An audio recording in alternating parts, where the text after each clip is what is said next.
Kate Middleton and the End of Shared Reality.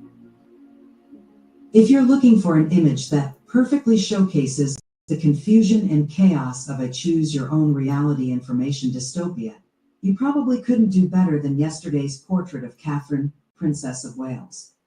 In just one day, the photograph has transformed from a hastily released piece of public relations damage control into something of a Rorschach test, a collision between plausibility and conspiracy.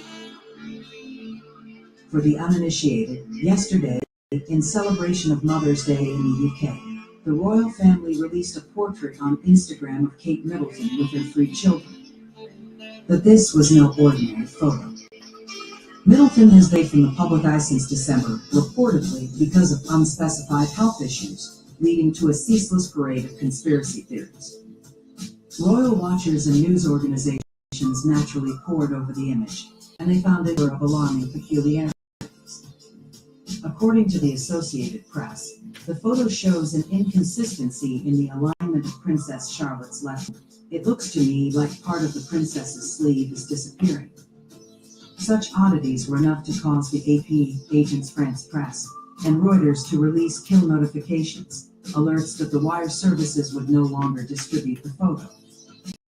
The AP noted that the photo appeared to have been manipulated. Across social media, onlookers offered amateur analyses of the photograph, suggesting that it was poorly photoshopped or perhaps touched up using AI. They wondered why there are leaves on the trees, despite the photo supposedly having been taken in early March. The children seem to have weird hand positions. There are unexpectedly blurred lines in the image, and Middleton is missing her wedding and engagement rings. I wasn't in on this whole conspiracy about Kate Middleton missing and the royals covering it up until they dropped obviously fake photo today to appease public concern, one amateur photographer wrote on X, citing a few unexplainable issues. Read, just asking questions about Kate Middleton. In response to the blowback, Kensington Palace released a statement earlier today, signed with a C, likely in reference to Middleton's formal name, Catherine, saying in part that I do occasionally experiment with editing. That post has only made things worse. As one popular response to the statement put it, I am struggling to believe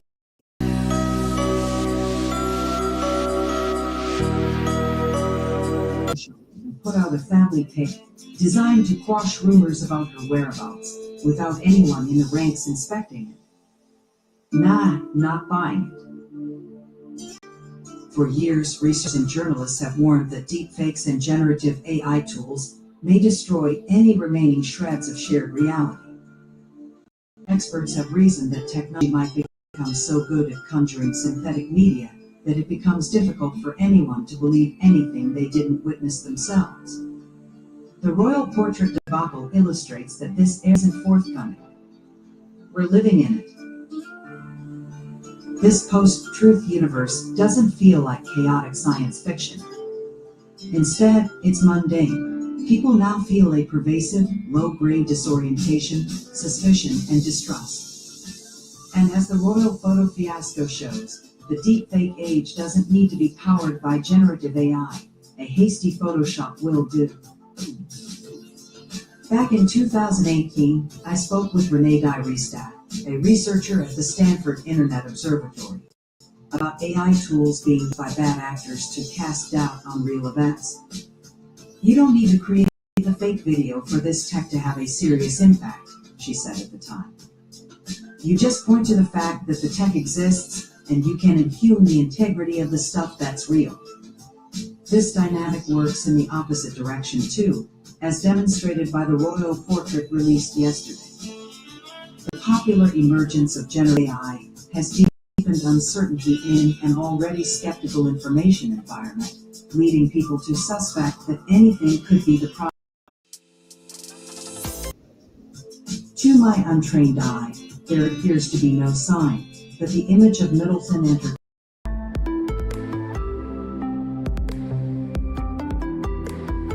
many of the gauzy hallmarks of some of the big-name programs, such as Midjourney.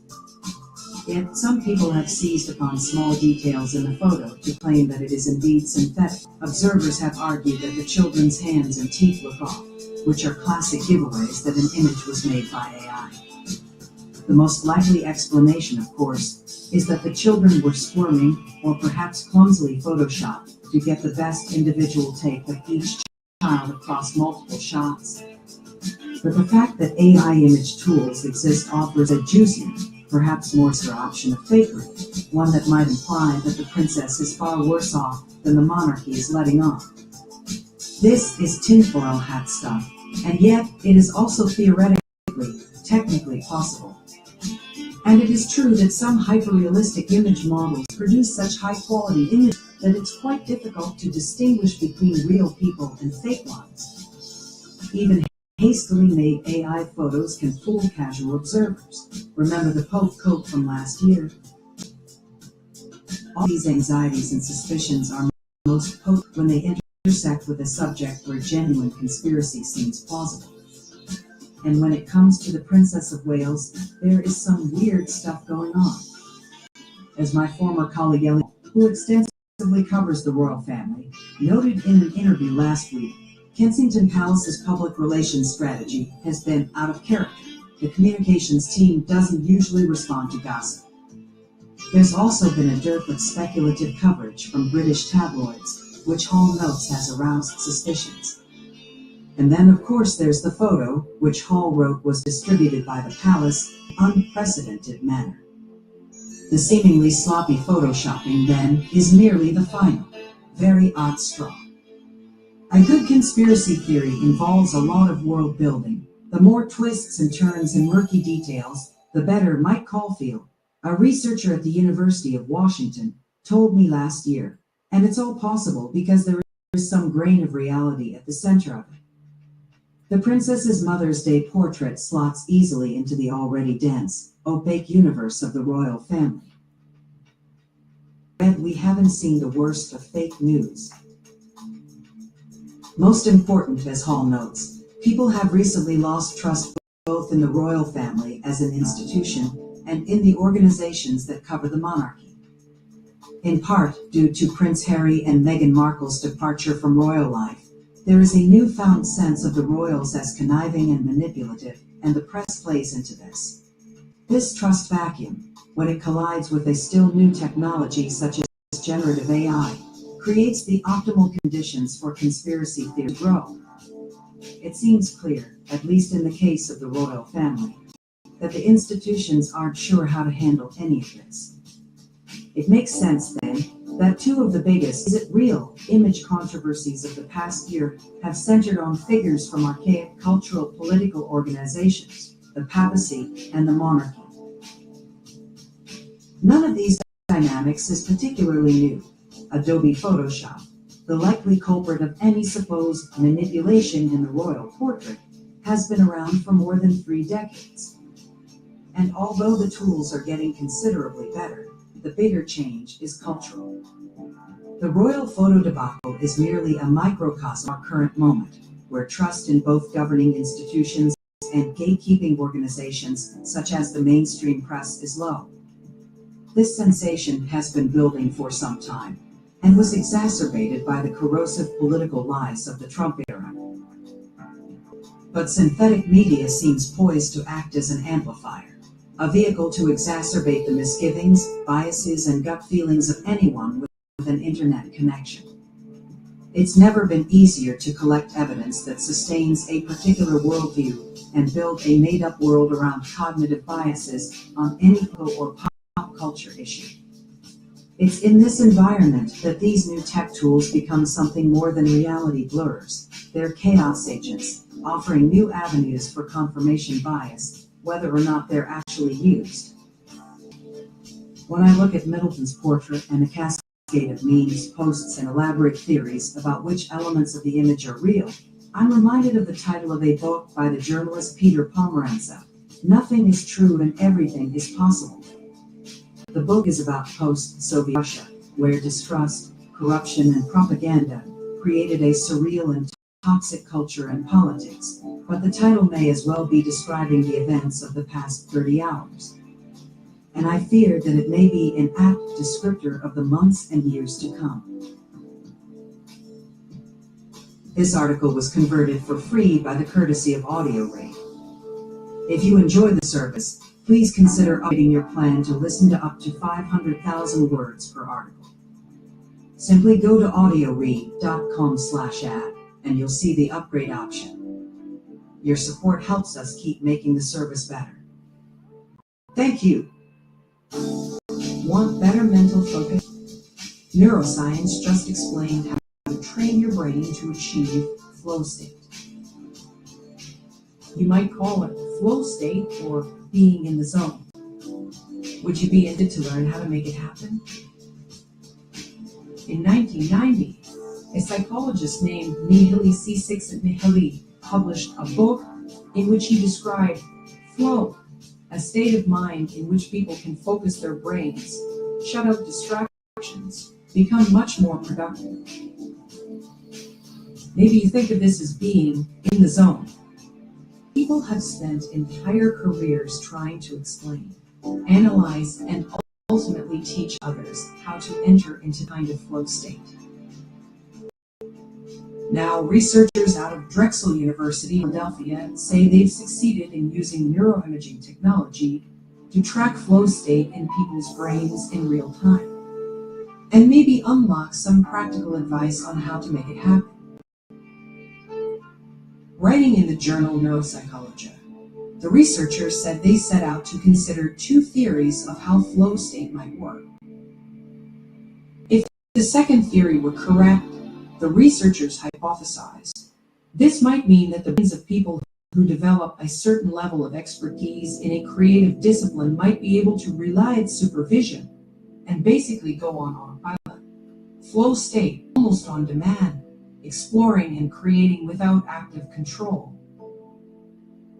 Csikszentmihalyi defined it as a state in which people are so involved in an activity that nothing else seems to matter, said lead researcher John Kunios.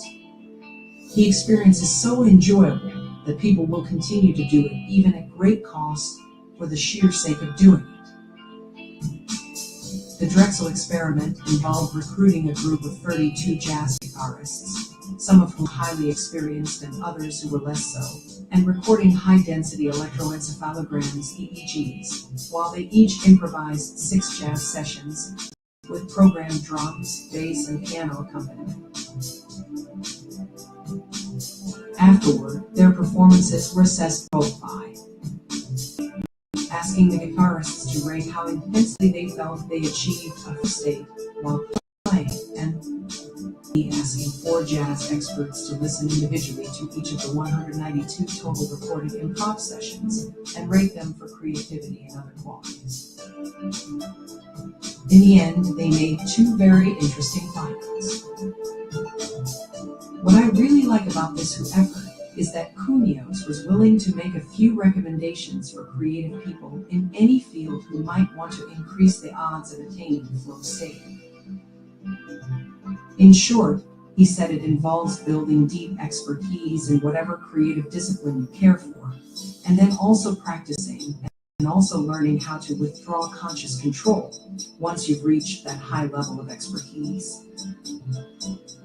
As I write in my free ebook, Neuroscience, 13 Ways to Understand and Train Your Brain Life, there's nothing more fascinating than the human brain and the unexpected ways in which it works. Techniques like this to improve focus are at the top of the list.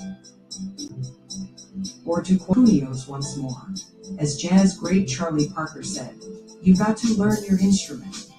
Then you practice, and then when you finally get there on the bandstand, forget all that and just wail." The depths of effective altruism. I'm fond of effective altruists. When you meet one, ask them how many people they've killed. Effective altruism is the philosophy of Sam Bankman-Fried, the crypto wonderkind due to be sentenced to moral fraud and money laundering. Elon Musk has said that EA is close to what he believes.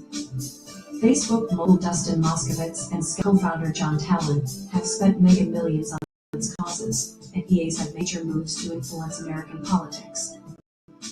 In 2021, EA stood at $46 billion in funding, comparable to what it's estimated the Saudis spent over decades to spread Islamic fundamentalism around the world. Effective altruism pitches itself as a hyper-rational method of using any resource for the maximum good of the world. Here in Silicon Valley, EA has become a secular religion of the elites. Effective altruists, the board of OpenAI, the $80 billion tech company that invented ChatGPT, until the day in November they nearly crashed the company. EA is also heavily recruiting young people across rich universities like Stanford, where I work. Money is flowing from EA headquarters to entice students at Yale, Columbia, Berkeley, Penn, Swarthmore. If you went to a wealthy school, you'll find EAs all over your alma mater. Before the fall of SBF, the philosophers who founded EA glowed in his glory. Then SBF's crypto empire crumbled, and his EA employees turned witness against him. The philosopher founders of EA scrambled to frame Bankman-Fried as a sinner who strayed from their faith. Yet Sam Bankman-Fried, perfect prophet of EA, the epitome of its moral bankruptcy. The EA saga is not just a modern fable of corruption by money and fame, told in exahash of computing power. This is a stranger story of how some small-time philosophers captured some big-bet billionaires, who in turn captured the philosophers, and how the two groups spun themselves into an opulent vortex that has sucked up thousands of bright minds worldwide. The real difference between the philosophers and SBF is that SBF is facing accountability, which is what EA's founders have always struggled to escape. If you come across effective altruists, you're likely fond of them too. They tend to be earnest young people who talk a lot about improving the world. You might have been such a young person once. I confess that I was. A decade before the founding of effective altruism, I too set out to save the world's poorest people. I grew up like today's typical EA. White male, childhood full of Vulcans and Tolkien, Fortran and Iron Man. I went into philosophy because it felt like a game played with ideas. In 1998, with a freshly minted Harvard PhD, I was playing with the ideas of Peter Singer, today's most influential living philosopher. The Mayor of London enters the shit cinematic universe. The idea of Singer that excited me was that each of us should give a lot of money to help poor people abroad. His shallow pond thought experiment shows why. If you saw a child drowning in a shallow pond, you'd feel obliged to rescue her even if that meant ruining her new shoes. But then, Singer said, you can save the life of a starving child overseas by donating to charity what new shoes cost. And you can save the life of another child by donating instead of buying a new shirt and another instead of dining out. The logic of your beliefs requires you to send nearly all money overseas, where it will go farthest to save the most lives. After all, what could we do with our money that's more important than saving people's lives? That's the most famous argument in modern philosophy. It goes well beyond the ideas that lead most decent people to give to charity, that all human lives are valuable, that severe poverty is terrible, and that the better off have a responsibility to help. The relentless logic of singers, shallow pond ratchets, toward extreme sacrifice. It has inspired some to give almost all their money and even a kidney away. In 1998, I wasn't ready for extreme sacrifice, but at least I thought I could find the charities that save the most lives. I started to build a website, now beyond parody, that would showcase the evidence on the best ways to give, that would show altruists, you might say, how to be most effective. And then I went to Indonesia. A friend who worked for the World Wildlife Fund had invited me to a party to mark the millennium. So I saved up my starting professor's salary and flew off to Bali. My friend's bungalow, it turned out, was a crash pad for young people working on 8 projects across Indonesia and Malaysia, escaping to Bali to get some New Year's R&R. These young 8 were with Oxfam, Save the Children, some UN organizations. And they were all... One not 10 young Dutch fellow told me he slept the pigs on a remote island, and had gotten malaria so many times he'd stopped testing. 2 weary Brits told of confronting the local toughs they always caught stealing their gear. They all scrubbed up, drank many beers, rested a few days. When we decided to cook a big dinner together, I grabbed my chance for some research. Say you had $1 million, I asked when they were eating. Which charity would you give it to? They looked at me. No, I said. Which charity saves the most lives? None of them, said a young Australian woman to laughter. Out came story after story of the daily frustrations of their jobs. Corrupt local officials, clueless charity bosses, the daily grind of cajoling poor people to try something new without pissing them off. By the time I got to dessert, these good people, devoting their young lives to poverty relief, were talking about lying in bed forlorn some nights, hoping their projects were doing more good than harm. The mayor of London enters the bullshit cinematic universe. That was a shock. And, I'm embarrassed to say, a deeper shock came when I left Bali's beaches to drive to the poorer parts of the island.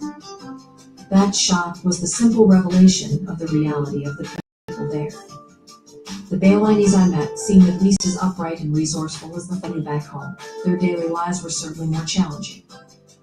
Glimpsing the world through the eyes of these villagers, and the immense distance between us, crashed through the games in my mind.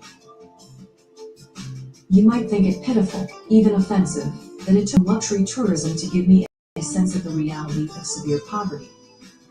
Let me ask your mercy. I thought my little website could help save lives. And saving lives is what firemen do. Saving lives is what Spider-Man does. I thought I could save lives by being clever, the philosopher's way of being the hero. I left out and so ashamed. I still wanted to help, but I didn't know what the hell I was doing. I canned the website and spent a decade learning about poverty and aid. Giving money to aid can be admirable. Doctors, after all, still prescribe drugs with known side effects. Yet what no one in aid should say, I came to think, is that all they're doing is improving poor people's lives. Aid organizations, I learned, have been through many cycles of enthusiasm since the 1960s. Every few years, an announcement, we finally found the thing that works to end poverty, would be followed by disillusionment. In the early 2000s, the thing was microfinance. Experts who studied aid had long been at loggerheads, with Nobel laureates pitted against one another. Boosters wrote books like The End of Poverty, How We Can Make It Happen in Our Lifetime. Skeptics wrote books like The White Man's Burden, Why the West's Efforts to Aid the Rest Have Done So Much Ill and So Little Good.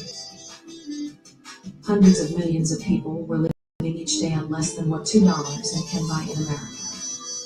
50,000 people were dying every day, things like malaria and malnutrition.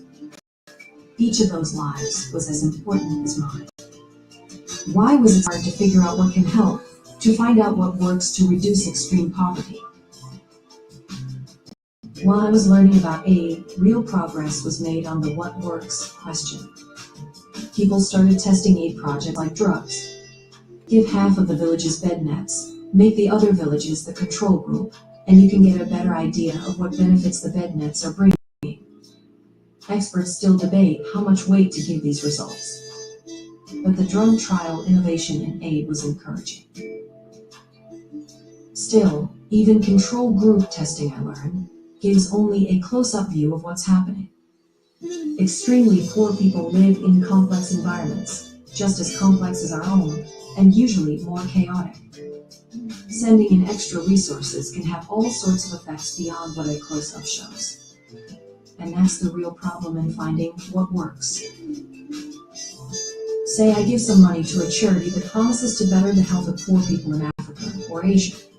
And let's say that, in a close-up view, it works. What else might my money have done? Lots of things. Maybe bringing in the charity will boost the power of a local potentate. Maybe the charity's donated medicines will just free up money in the budget of an oppressive regime. Maybe the project will weaken the social contract between the people and their government. After all, why would the state care for the health of its citizens? And why would citizens even demand health care from the state if rich foreigners are paying for it? The mayor of London enters the bullshit cinematic universe. Aid experts know all about these negative impacts, plus many others. They're like the side effects of drugs. A blood-thinning drug may lower the risk of stroke, but it can also keep wounds from healing. Taking lots of painkillers might damage your kidneys. One way to get a sense of the side effects of aid is to try to imagine that you and I someday become the targets of an aid project. Imagine that over the next 20 years, China's economy rockets upward while our country suffers cascading failures and sinks deep into poverty and dysfunction. Now imagine a future where some Chinese trillionaires decide to help out children in our country. Chinese researchers have invented a pill that adds a month of life expectancy to every child who takes it. The trillionaires send the pills to the school superintendent in our town, and the superintendent orders the teachers to distribute the pills before class. You piece all this together the day your two kids call you to pick them up at school. One child is vomiting, the other is too faint to walk home.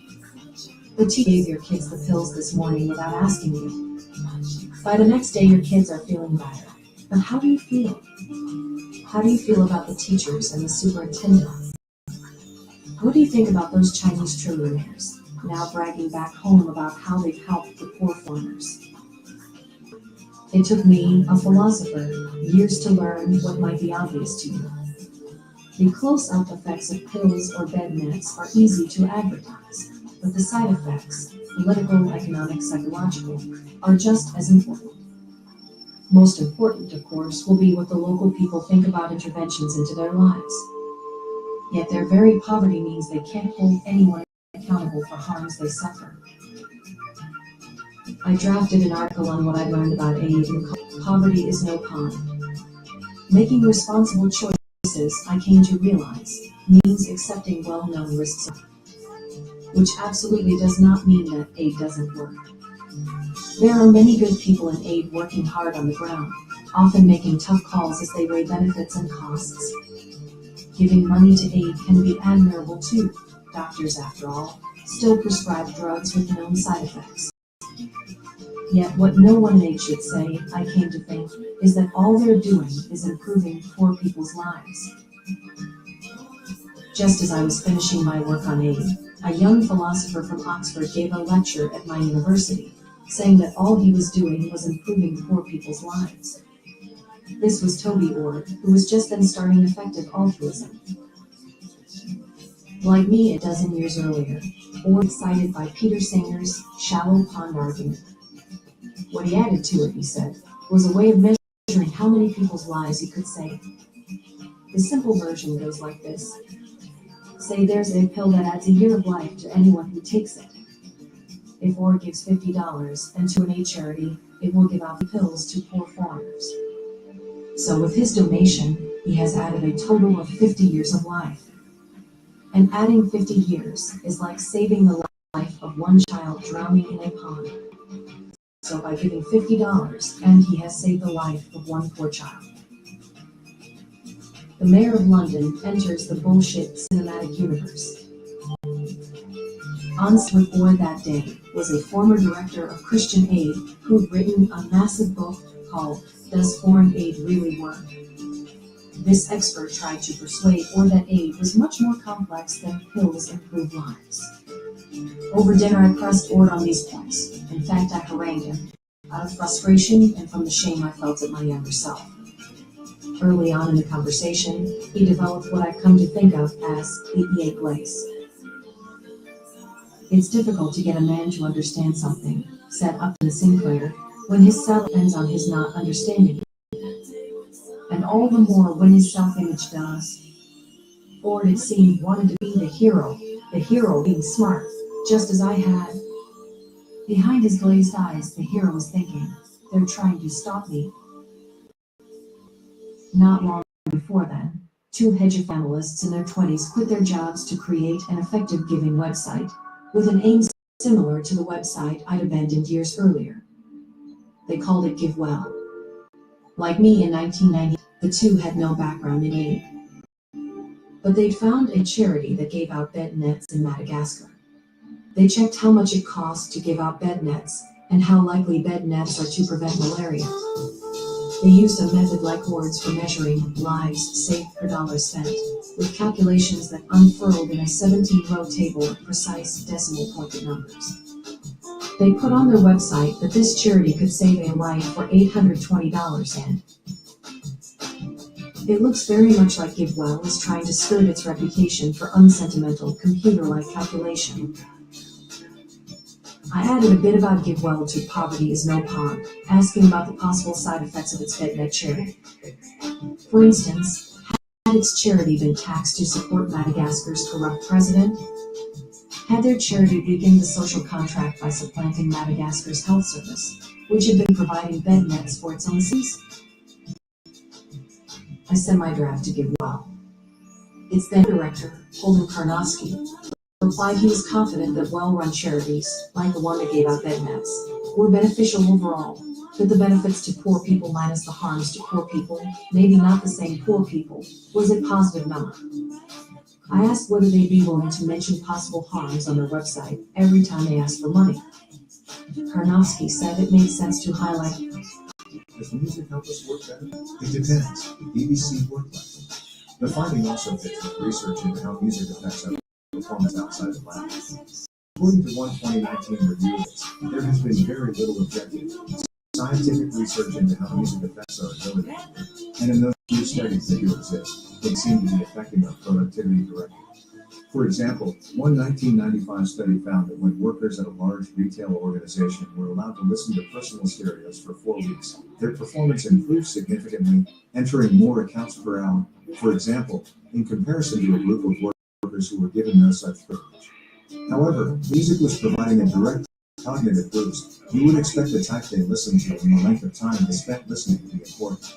But this wasn't the case. Their performance improved equally, regardless of how many hours they spent with their stereo or whether they played Mozart or.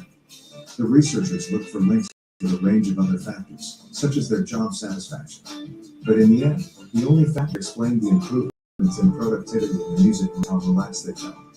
The researchers concluded that this was responsible for the surge, and not the music per se.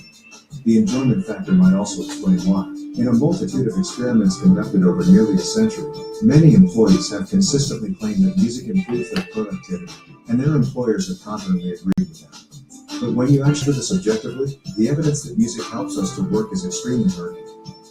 Speed perception? In fact, some scientists think that music doesn't really help us at all.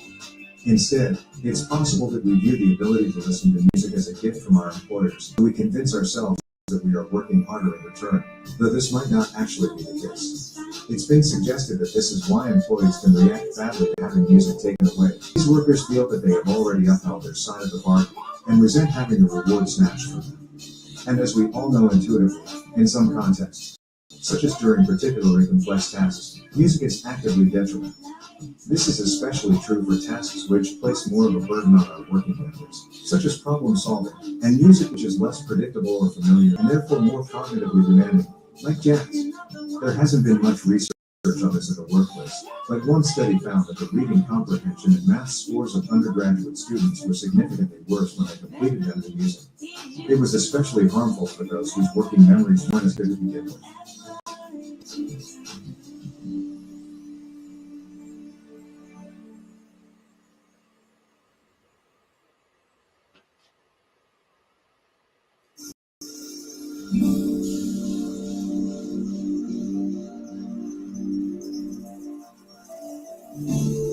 Audio's opportunity, and we will capture it. Matthew Ball. VC. Music written by Matthew Ball, as most of the major media categories, music, video, and video games, have existed for decades. We tend to forget that media is technology. Instead, we think of technology as being used to express media, rather than media itself. Spotify, for example, is an internet streaming music service, while iTunes is a download music service, Sirius XM is satellite cast music service, and radio is a terrestrial broadcast technology. This focus on delivery ignores the classic definition of media. Outlets are tools used to store and deliver information or data. While the above might seem preoccupied with theory and philosophy, all analysis of the past and future of a given media category must start from the fact that media is technology. This is because technology not only enables content categories, it defines their business models and shapes the content, too. And as we know, technology is in a constant process of change. Chapter 1, How Technology Created Recorded Media, and Continually Redefined it. Music offers a great view into the interplay between technology, business model, and content. Consider the following triptych, which covers 7 decades, 2 decades, and 1 year, respectively. When the flat record first emerged in the 1850s, it standardized around the 78. The 78, as in 78 rotations per minute, came in a 10-inch version that held 3 minutes of music and a 12-inch version that held 4. This meant that after centuries of variability, music suddenly had a defined runtime. This length was reaffirmed by the first mass market standard for consumer media, the 45 RPM vinyl single, which launched in 1948 and held roughly 3 minutes. The music industry coalesced around this format, and its runtime, for a variety of tech-based reasons. The 45 was far cheaper for consumers than a 78 album, which was important given the high cost of record players and the ubiquity of free, singles-focused radio. The 45's cost advantage also meant it was the primary way labels delivered singles to thousands of radio stations across the country for local airplay. In addition, RCA quickly figured out a stackable version of 45s, which was important to jukebox manufacturers. The rise of the 45 naturally let the length of the average song decline.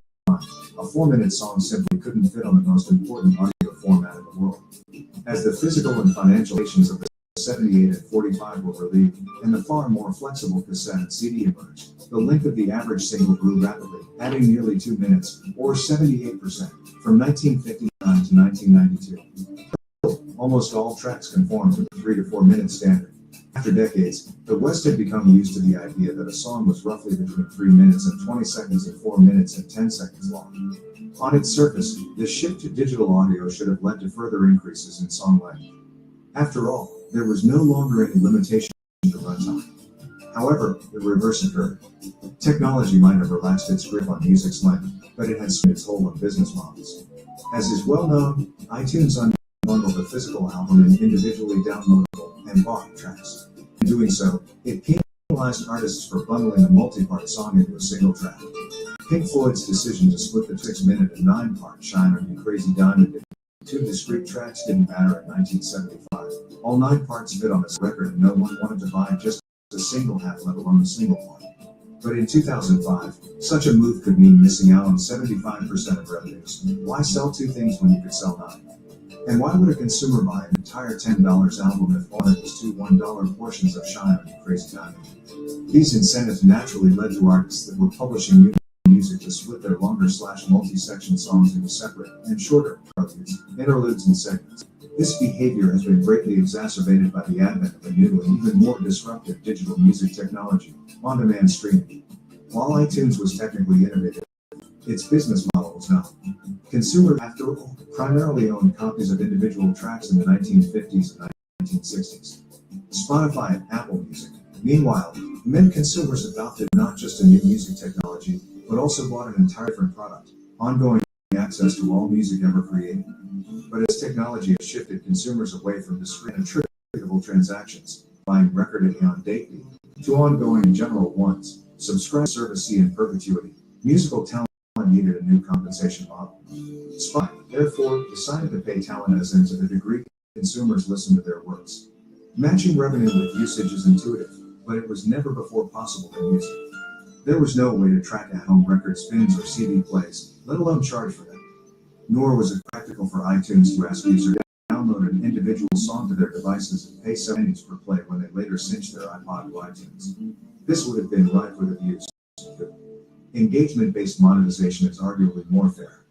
Consider, for example, that the Beatles' Yesterday and Size Gangnam Style would each generate $1 when sold tunes, even if the former was played 2,000 times over 10 years, and the latter 30 times in the month it was bought and then never again.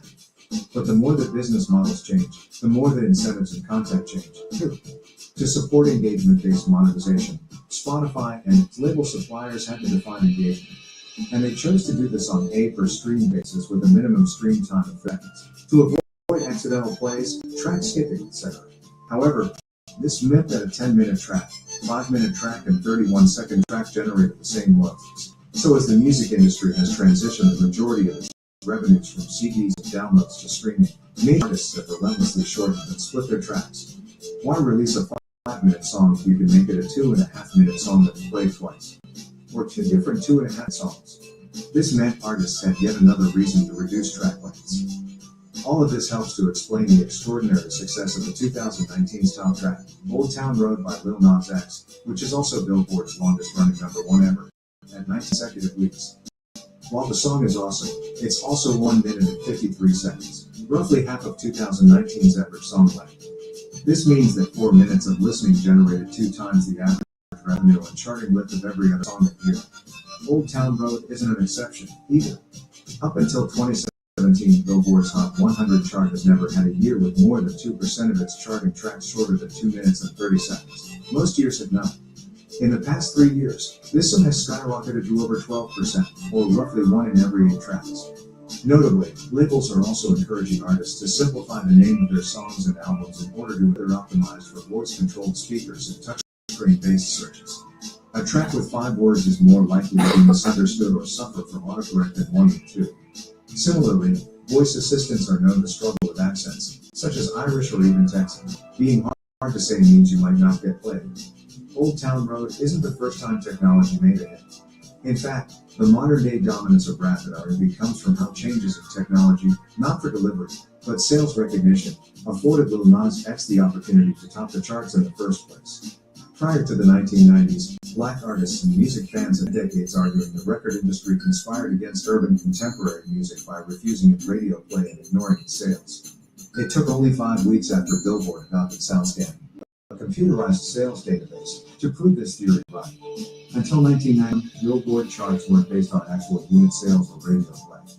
Instead, it was assembled using white retail clerk estimates of what was selling best and what DJs considered to be hottest each week. According to The Atlantic, groups had reasons to lie. For example, labels would pressure radio stations to favor hand-picked hits if they wanted to keep receiving the newest single on time. Stations sometimes would bribes to play specific tracks, too. Meanwhile, labels would force inventory on their retailers, who would then over-report sales to convince music fans to buy excess inventory. Naturally, those who ran the music industry saw little need to overhaul how it worked. And thus, while the book and film industries had shifted to computerized sales databases in the 1980s, not one of the top 6 record distributors signed on to SoundScan before its release in June 1991. But this resistance didn't stop NWA's NOS4 Live debuting #2 on the Billboard Top 100 the very next month under SoundScan. This was the highest charting performance in rap history, and happened without any radio airplay, music video airings on MTV, or a concert tour. The failings of the old honor system were further demonstrated by the fact that NWA debuted at only #21 on Billboard's R&B chart, which wasn't yet SoundScan. Somehow it was possible that NOS4 Live was the second biggest album in the country by units purchased, but 21st in its own genre when it came to what was selling and hottest. 1 week after its release, the album hit #1 on the Billboard chart, displacing REM, as hundreds of thousands flocked to the record store in search of a surprise hit. In the following years, the R&B/hip hop genre achieved three other industry firsts. It saw the fastest rise from a non-top 10 genre to Billboard's most popular one, has been the most dominant number one by and holds the longest run as number one. Note the chart below ends in 2010, but this reign persists through today. Even the Beatles, though doubtlessly destined for success, were elevated by changing technology. Between 1954 and 1962, 5.5 million transistor radios were sold in the United States. In 1963, this installed base doubled to 10 million, many of which were received as Christmas gifts. The top use case, or killer app, for this newly ubiquitous device? Listening to the Beatles as I Want to Hold Your Hand, which was coincidentally released for radio play on December 26th. Within a month, the song had become the Beatles' first Billboard number, thereby landing the group its February appearance on the Ed Sullivan Show and jump-started Beatlemania. 60 years later, the significance of the transistor radio is easy to forget, or to otherwise lump in with less disruptive 20th century audio inventions such as the 8-track cassette deck. However, the device was the technological spark that lit the fuse of teen culture in the 60s, CBS wrote in 2014. It enabled both public and private listening behaviors in a combination equal by neither prior nor subsequent knowledges. Public, because you could take it anywhere and share music with your friends in the schoolyard, on the beach, wherever, in an unprecedented fashion. Private, because you could listen through an earplug as you walked down the street, or sat in the back of the class, or lay in your bed at night, under the covers, so your parents wouldn't know.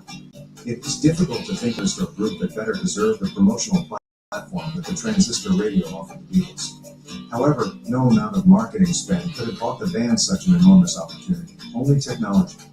Chapter 2, Sisyphus Soundtrack. Although music offers many examples of how changed media technology lead to changed business models and content, the category is nevertheless considered a tragic outlier in the media industry because of its economic non-responsiveness to technology. Consider the chart below, which shows how recorded music technologies have spanned 6 different mediums: vinyl, 8-track, cassette, disc, offline download, streaming, across a 7-decade period, but only to see industry revenues replaced at best and reduced at worst. This is despite the fact that new genres were created, new sounds and instruments emerged, and monetization was transformed twice over. Note, too, that the core listening experience was also continuously improved. Cassettes brought portability to recorded music. CDs brought quality, defined track starts/stops. Download your entire library traveled with you, and streaming meant the entire library of music was available at all times. In fact, these advances were so great that audiences spent billions rebuying music they already owned on a new form. But rebuying old music isn't a growth market. TV outgrew the radio star. Compare the audio chart to video, which grew with the addition of broadcast TV atop film, cable television atop broadcast, with satellite and fiber optic video driving further gains, and now digital video. Netflix might be disrupting Hollywood and cord cutting might be at all-time highs, but video revenues have never been greater. This is because over-the-top video, as with prior video innovations, did more than just new genres and talent. It fundamentally transformed video delivery, creation, and monetization, as well as the video content. It was obvious that the addition of at-home viewership would expand the video market. However, the first technology used to deliver it, broadcast, had many great advantages. Chief among them was ubiquitous coverage and no marginal costs. Every household in a given area, and every room in the household, received a broadcast transmission from a single tower. In addition, there was no cost to setting up a household nor sending content. This meant broadcast TV was easy to get and could also be free. These two apps enabled TV to penetrate the American market at an unprecedented rate. Only 2 in 10 Americans had seen a television in operation in 1945. By 1950, 1 in 10 owned one, and by 1962, 9 in 10 did.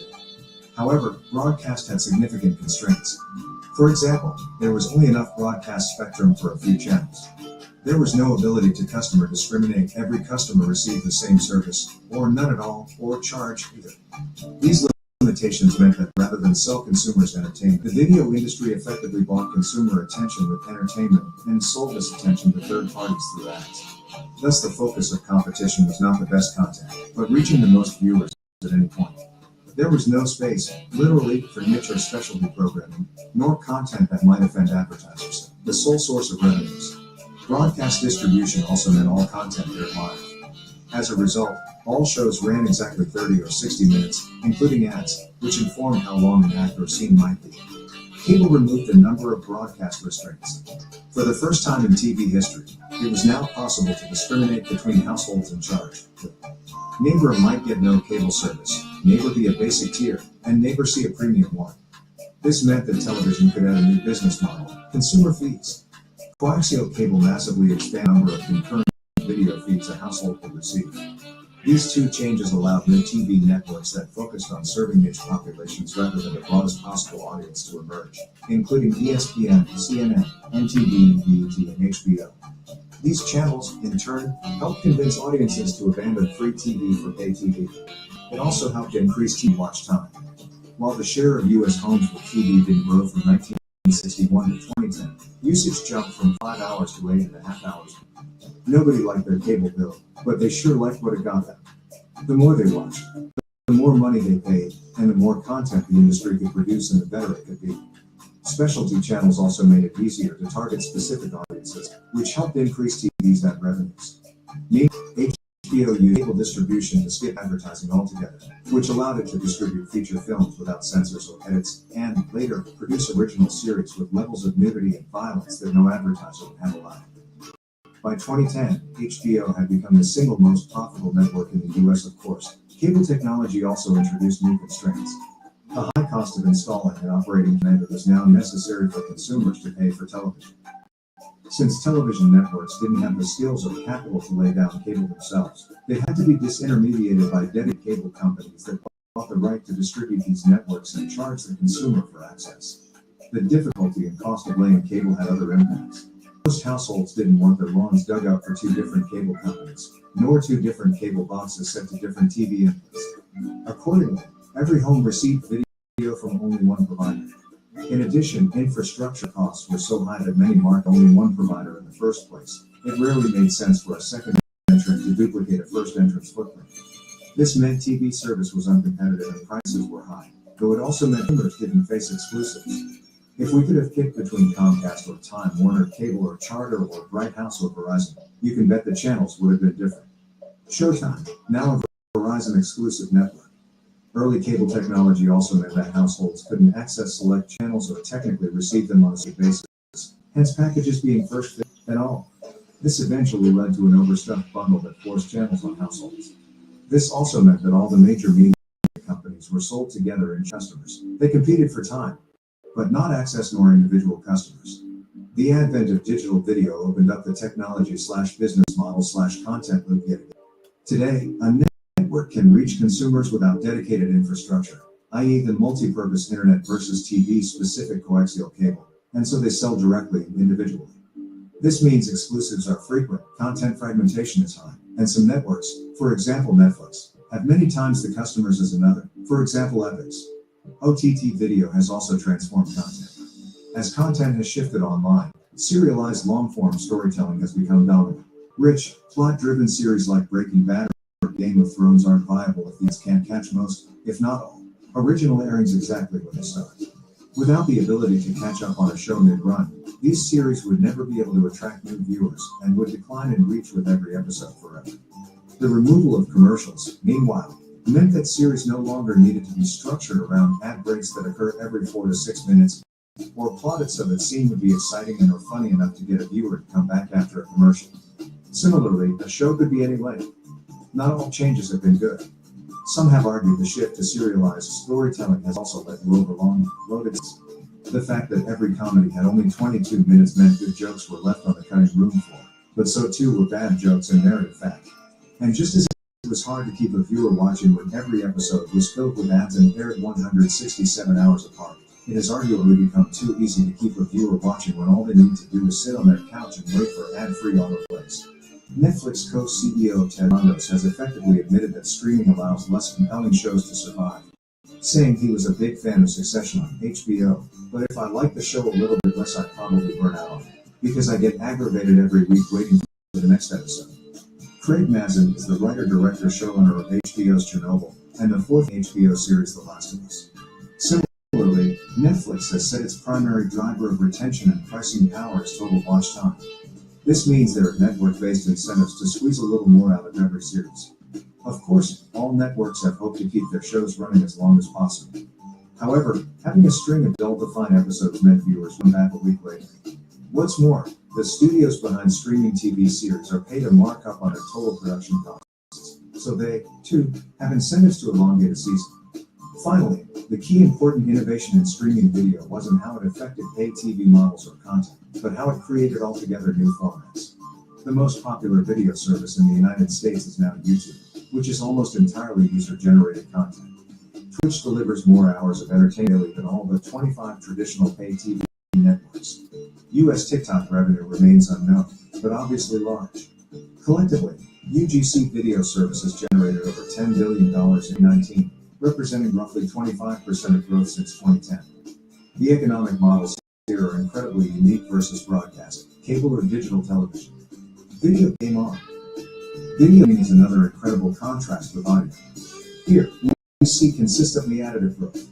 New technologies operate like geological strata, building upon one another, never needing to cannibalize or replace. When arcades first emerged, they cost at least $2,000 each, roughly $6,000 in 2019 dollars, and played a single game. As a result, the only buyers of an arcade were businesses. Isolated the video gamer audiences to only those who so strongly wanted to game that they'd leave their house, travel to a shop, and wait in line to play. The need to share devices meant games had to be short and simple, and didn't store progression data. And monetization had to focus on pay-per-views. Again, technology informs content business models. The introduction of consumer-grade gaming hardware, i.e. consoles, in the 1980s represented a groundbreaking change. Suddenly you could game at home, play multiple titles, and, most importantly, save your progress. Saving meant games could have richer, longer, story narratives, and users could play endlessly without an additional fee. This expanded how many people could regularly play games, how often they could play, the affordability of gaming, diversity of gaming content. Online gaming added even more. Now gamers could socialize and game remotely, rather than crammed together on a couch and split-screen TV.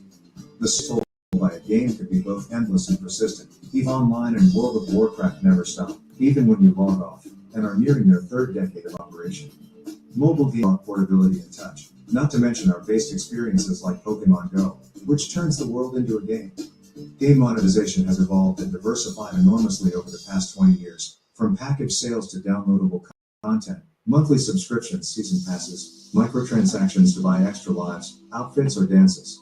More shockingly, the majority of the most valuable games in the world don't require players to spend $1. In fact, they're not even games per se. Roblox, for example, had some 164 million players in July and crossed more than 3 billion hours in playtime. However, the Roblox Corporation doesn't make or publish any games directly. Instead, Roblox is a no-code gaming platform that enables its players, most of whom are children, to easily create, share, and monetize games themselves. Roblox achieves this by focusing on design through icons, rather programming language.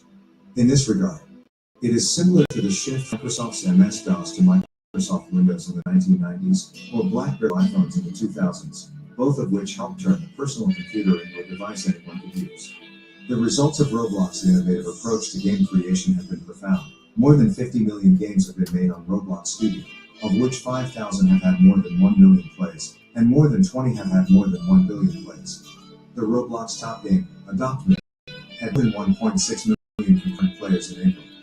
In total, Roblox counted 2 million developers, of which 345,000 generate income.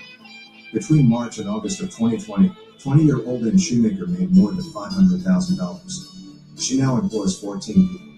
In 2020, Roblox expects developers to net more than $250 million, not all of which even comes from their games directly. Roblox Marketplace allows developers to resell any of the assets they make for their games, such as a tree, item, or 3D. Suffice to say this is new in gaming. Chapter 3, Zooming out on audio. The charts and histories above paint a discouraging picture of audio. In it, audio seems to be tapped in where other mediums are, trapped in a system of economic existence where all that changes is the volume. This dynamic stems from audio's technological simplicity compared to other media types. We can see this in how much earlier recorded audio emerged than recorded video or video game arcades, and live audio, radio, versus live TV or online gaming. Or how much easier it was to make and record music than shoot and press a film or design a video game. One could even argue audio is simpler than text. Although the printing press emerged centuries before radio, Printed text was difficult and costly to distribute, and could not be delivered with. Not only is audio comparatively easier to make, you just speak. Radio broadcast technology means that whether live or pre-recorded, this audio can reach every single American household simultaneously and at no marginal cost. While audio simplicity provided it with a head start on other categories, it has also held back its growth. As a general rule, media categories that are strongly affected by technological changes are advantaged over those that are not. We see this through the ways technology changes increase the diversity of content, delivery, and monetization. Over the past 12 decades, music has evolved stylistically and in genre, but music content itself has not been dramatically overhauled, expanded, or reimagined as video games or TV series have been. More audio is produced and distributed today than ever before, but this growth lags that of other media categories, including text. And while audio is easier to access today, it does not reach a greater share of Americans today than it did 60 years ago. Recorded audio has added a third monetization model in the 21st century, subscriptions, but it did so in 2001 with XM Radio. And 3 is still well short of other categories. In the mid-2000s, it has probably been easier to make, distribute, and build an audience around a vlog or blog than a song. Thanks to iOS and Roblox, many games are likely easier to, all of which is to say that audio does grow from technological change. But it does so on longer time horizons and a more selective basis than other categories. To this end, it makes little sense that historical summaries of the music, video gaming industries all tend to start in the 1970s or 1980s. After all, music preceded video games by a century and took longer to evolve, too. In addition, audio analysis should focus less on individual changes in physical media and more on methods of access, a distinction other categories don't usually make. While the past 40 years tell a frustrating story in audio, the 100-year history is very different. Throughout the 20th and 21st century, audio has continually discovered new delivery mediums, formats, and monetization models. This began with the launch of the radio broadcast in 1927, which blanketed the country in audio, extended with the transistor radio of the 1950s, which made audio truly portable and private, through to satellite, digital stores, and Spotify streams. Today, the audio category is 40 times bigger in real terms than it was exactly a century ago, 2 times as big as it was 50 years ago, and up 30% since 1994. And just as audio needs a broader 20th century framing, it also needs greater 21st century context. While it was the first major media category to be disrupted by the internet, it remains connected to it when considering both time and revenue. Terrestrial broadcast radio still has more than 40% of non-concert audio-related revenues and listening time, a feat maintained since 1930. This is good news. The reallocation of revenue and time will fund an enormous set of new content, production companies, and distributors. And as always, monetization will be affected too. For example, terrestrial broadcast radio pays fixed for play rate, regardless of number of listeners, and only a song's writers are compensated, not the performers. On-demand streaming pays per listen and all talent is compensated. In addition, these services pay on a fixed share of revenue basis, which means talent's revenues grow linearly with distributors. More importantly, technology is now affecting the audio category faster than ever before. The diversity of its revenue models, content, and delivery has never been greater. This is inspiring and healthy. And there is a lot more to come. Audiobooks, podcasts, and audio-only stories. Audiobooks and podcasts are a great place to start. Some of them are cannibalized from books, which is still good for audio, but some is also net new. U.S. audiobook revenues are estimated to hit $1.5 billion in 2020, roughly 15% of the money spent on recorded music, and continue growing 15 to 35% per year. Podcasting is more directly competitive with radio, which remains roughly 30% talk and 70% music. But the considerable investments being made by leaders such as Spotify and Audible/Amazon Music, which recently greenlit several series, including shows from Will Smith and DJ Khaled, should also grow the market too. TV achieved full penetration in the United States, 90% by 1961, at which point the average family watched 5 hours per day. Over the next 40 years, television went from being free to costing a minimum of $60 per month. And while many households expressed annoyance at the volume of unwanted channels they were forced to buy, the diversity and quality of the content in the cable bundle led to a nearly 75% increase in view time. Investments in audio should have a similar impact, while also allowing Spotify to hike its price, thus lifting industry revenues. Similarly, we need to consider how the scale of today's global on-demand streaming platforms return and expand old opportunities in audio. In 1940, the average family listened to more than 5 hours of radio per day. By 1960, that was down to 2, much of which was in the car. Listening was primarily focused on sports. This drop, exacerbated by the need to listen later, made it impractical for any mass media company to tell audio-first stories. Of course, an audio story could be pressed to vinyl, thus removing the limitation of live air times. Releasing weekly or monthly audio series on vinyl was prohibitively expensive, especially compared to print-based ones, i.e. comics, weekly magazines, or newspaper fiction, and meant the loss of ad revenues. Today, it is easier than ever to reach national audiences with audio stories. There are 2 primary points of upload, Spotify and Apple rather than hundreds of radio stations, and 2 points of access for the listener, Spotify and Apple rather than myriad audio channels, both of which offer on-demand playback. And in the time since serial proved the potential of the new audio model 5 years ago, some 40 million more Americans have adopted on-demand audio streaming services. To this end, we can point to Spotify's recent podcasting deal with comic book publisher DC Entertainment. DC's last audio-native serial ended in 1951, 2 years after the Lone Ranger premiered TV and 3 years after the unofficial start of the TV. 1948's The Ed Sullivan Show. Of course, one can debate the size of this opportunity at a time in which blockbuster filmmaking and video games are bigger than ever. But what matters is this is a new and net incremental opportunity for audio. Notably, less than 5% of podcast listenership today is narrative fiction. More important than how new technology expands the economics for old content categories, however, is how it unlocks things. Low cost, ubiquitous RSS-based distribution of podcasts is doubtlessly responsible for the medium's growth today. Without it, it would have been too hard to find Pod Save America or Serial episodes and to build podcasting habits. But RSS is also a limit. The RSS standard allows for only a single version of a file to be distributed, which cannot be updated, and almost no audience-side data is returned. This means there's no detailed listener or listening data, where the audience skipped, whether they completed a file, etc. No potential for dynamic ad insert, programmatic advertising, and no interactivity. This might not seem like a big deal if you're a podcast fan today, but the evolution of mobile phone messaging is an interesting case study. SMS took off during the late 1990s and early 2000s thanks to the standard maintained by the GSMA, which ensured all devices on all networks and in all countries could send, receive, and read SMS. However, it was the later shift to private and partly closed messaging apps that led to incredible and largely unexpected innovation in messaging. From read receipts to photo-based communications, filters, stories, auto-deleting messages, avatars, GIFs, and more. If the introduction of these features had depended on a global consortium of wireless carriers, they would probably not exist today.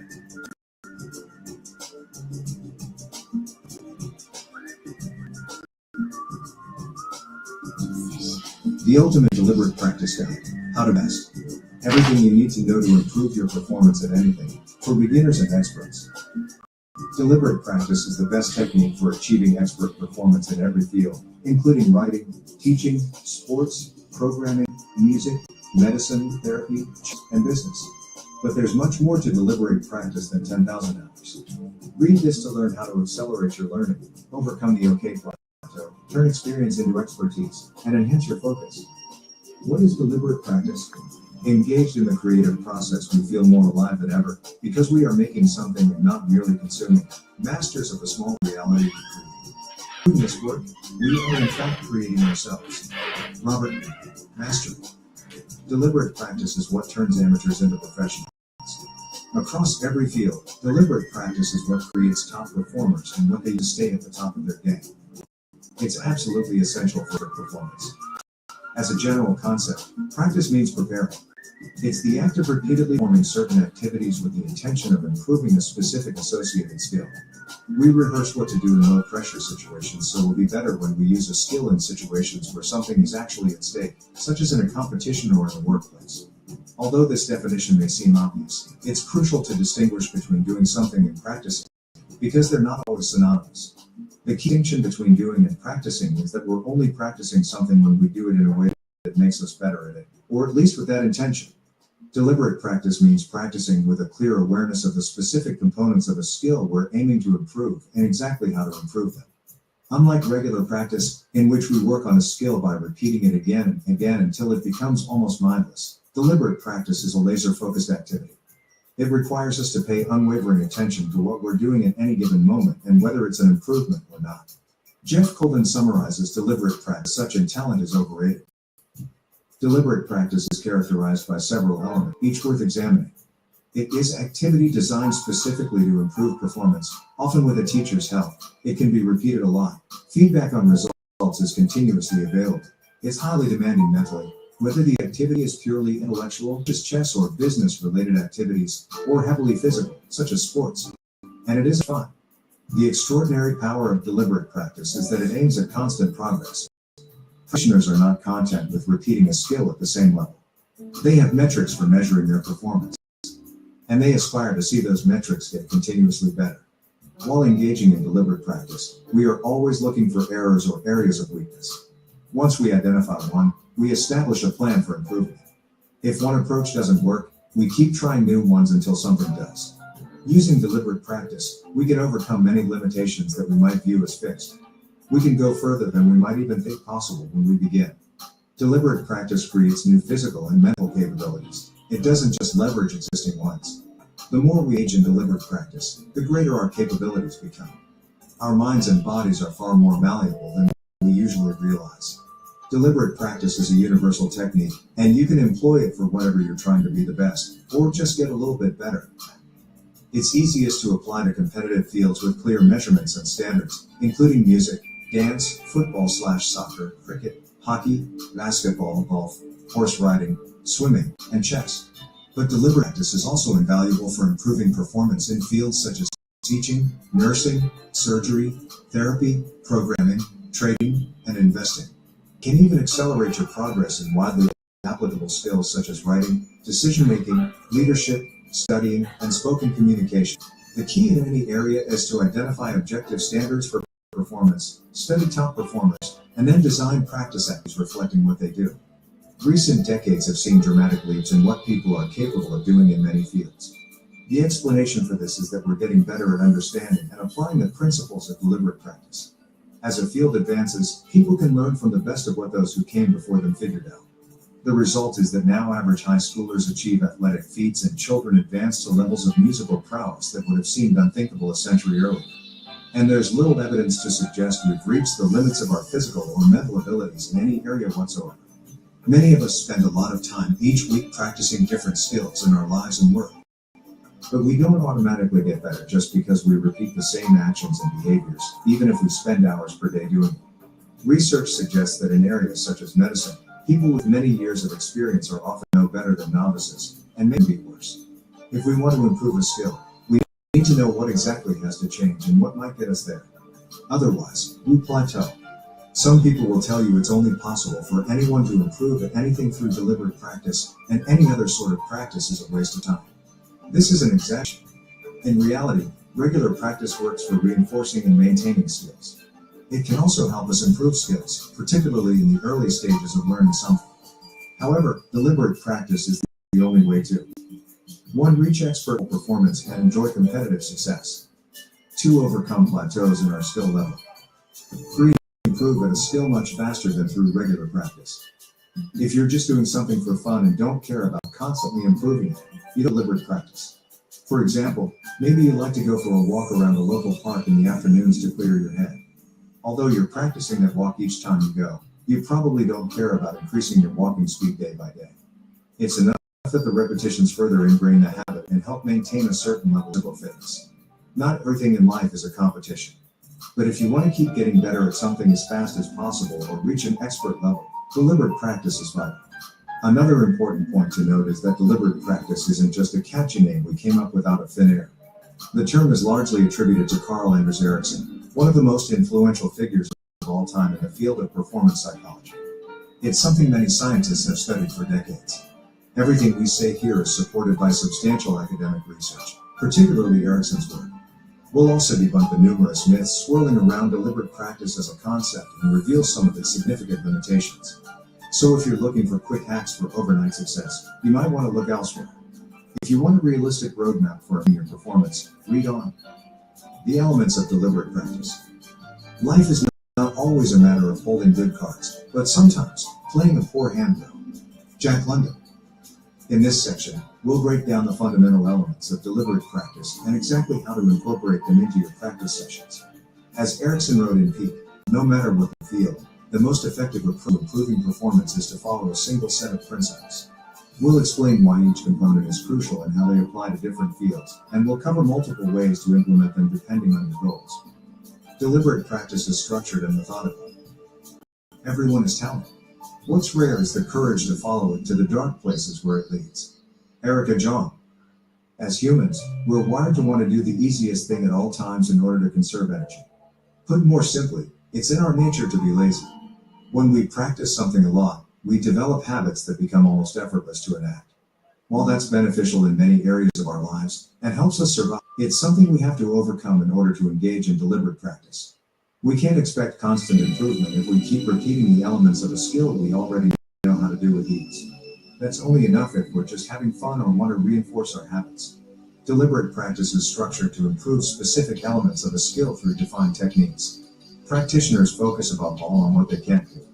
They seek out areas of weaknesses impacting their overall performance, then target those.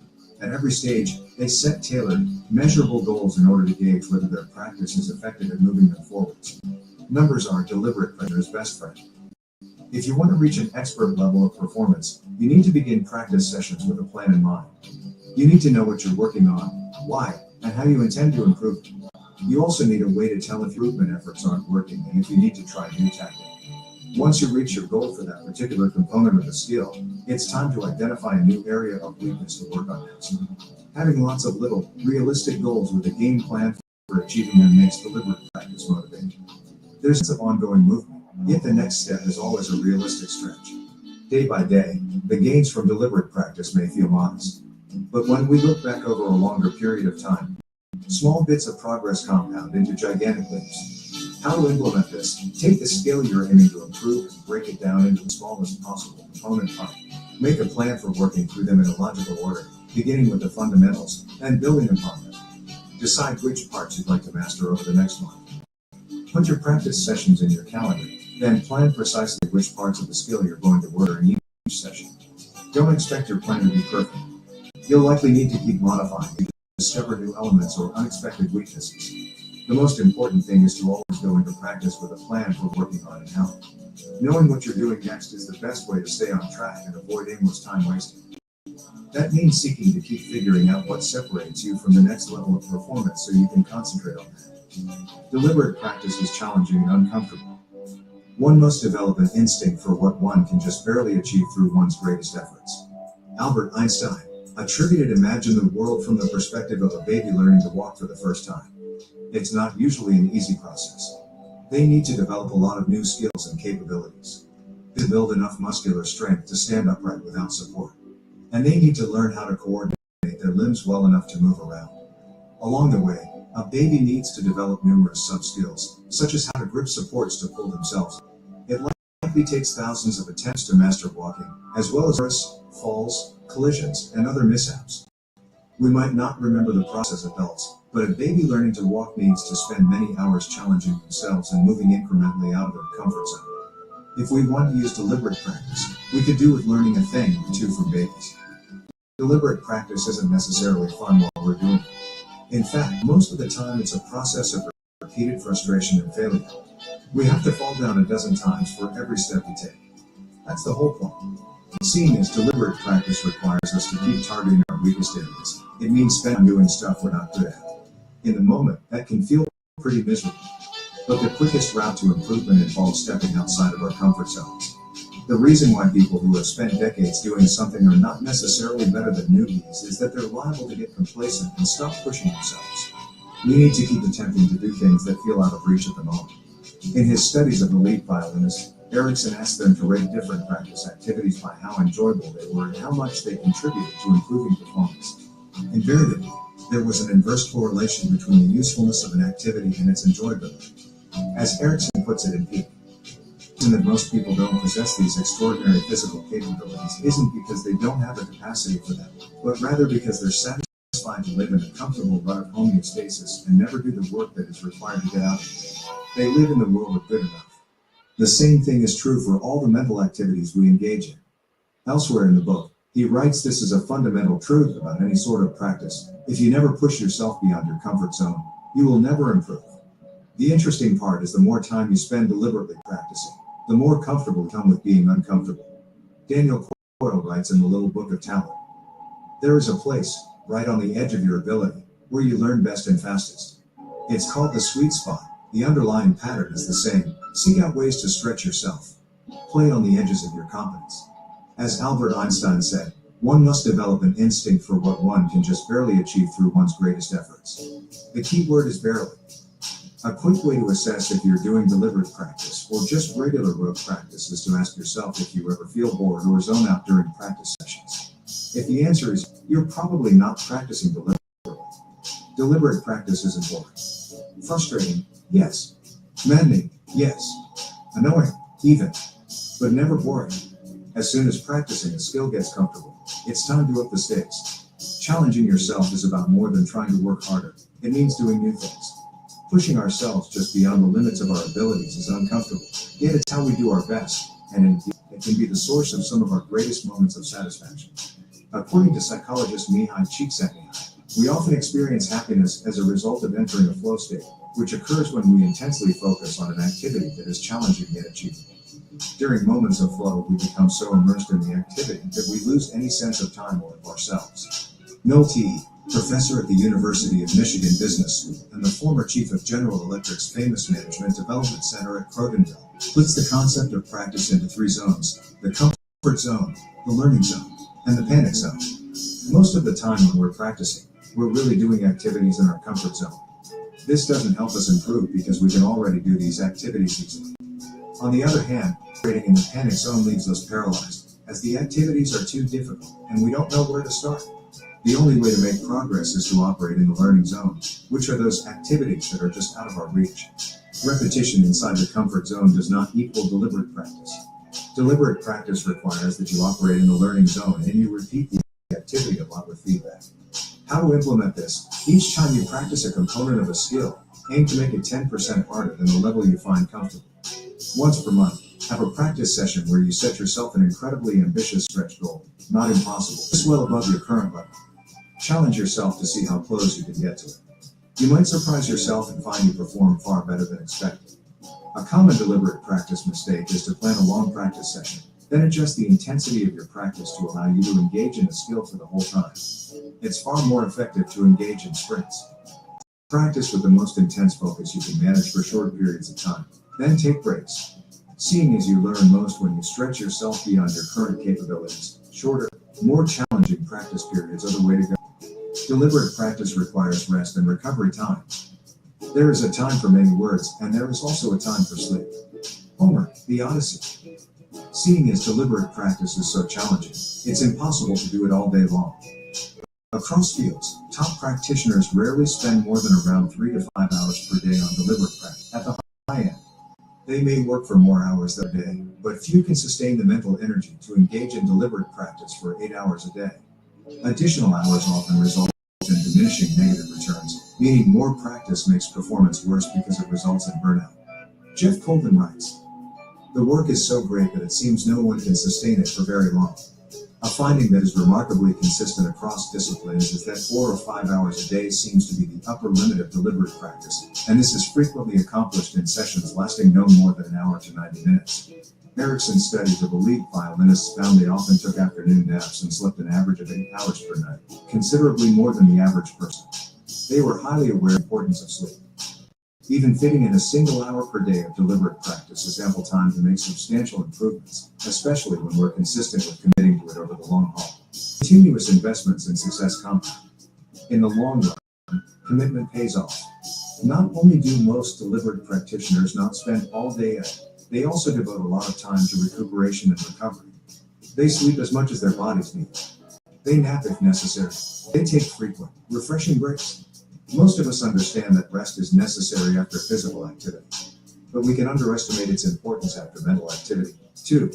Deliberate practice needs to be sustainable for the long term.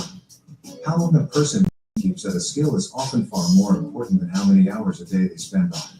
When you're practicing deliberately, truly practice. When you're recuperating, truly relax.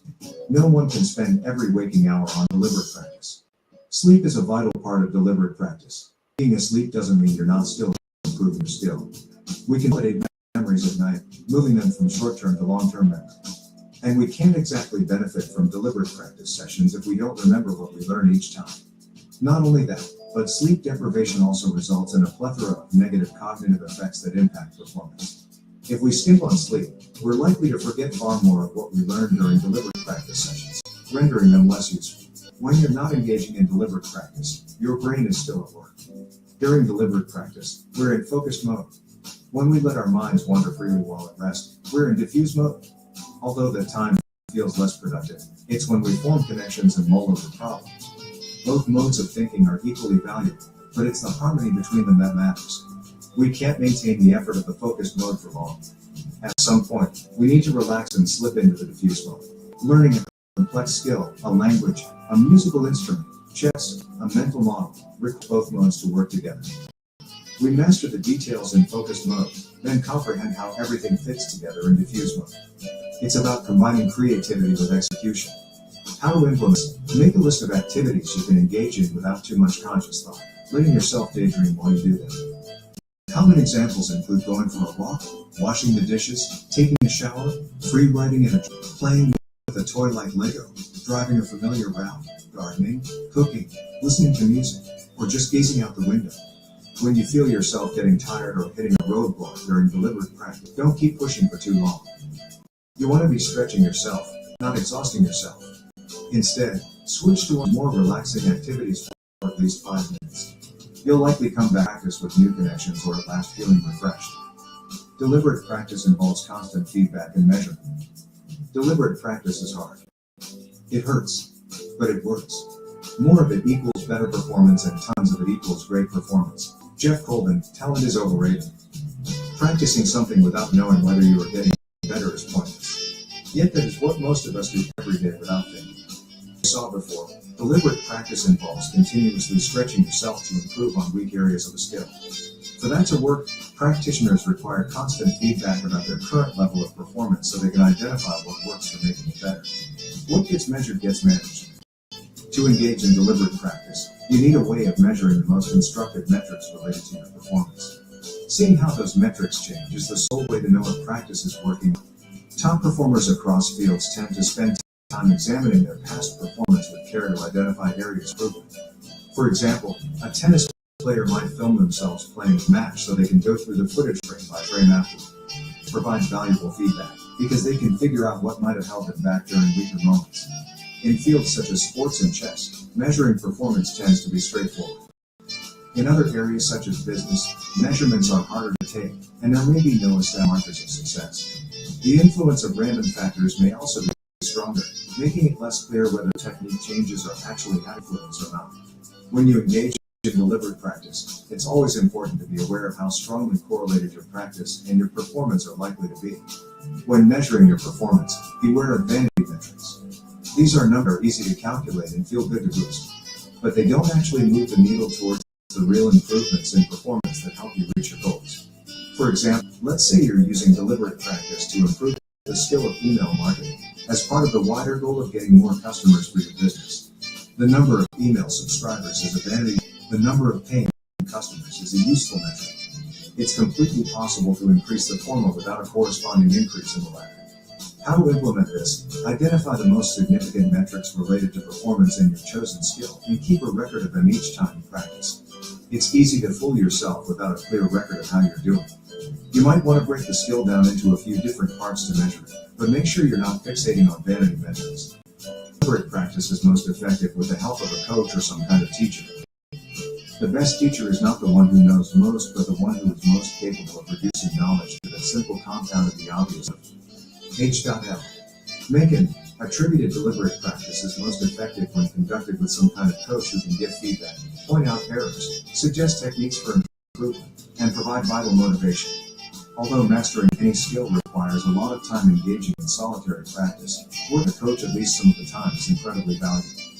In some fields such as sports and music, it's common for a coach to be present all of the time, but most top performers benefit from a combination of coaching and solitary practice. When we look at the lives of people who achieved great things, we often find that those who did so at a young age or in a shorter time than expected benefited from having fantastic teachers. For example, physicist Werner Heisenberg had the epiphany that led to the formulation of matrix mechanics a mere 5 years after commencing serious study of physics. But he no doubt benefited from the mentorship of Niels Bohr and Max Born, two of the foremost physicists at the time. Even people at elite levels of performance across fields can benefit from specialist coaching. Engaging in something and teaching that thing are separate skills in themselves. The best practitioners are not always the best teachers because teaching is a skill in itself. Erickson explained that the best way to get past any barrier is to come at it from a different direction. There's one reason it is useful to work with a teacher or coach. We often make the same mistakes again and again because we simply don't realize what we're doing.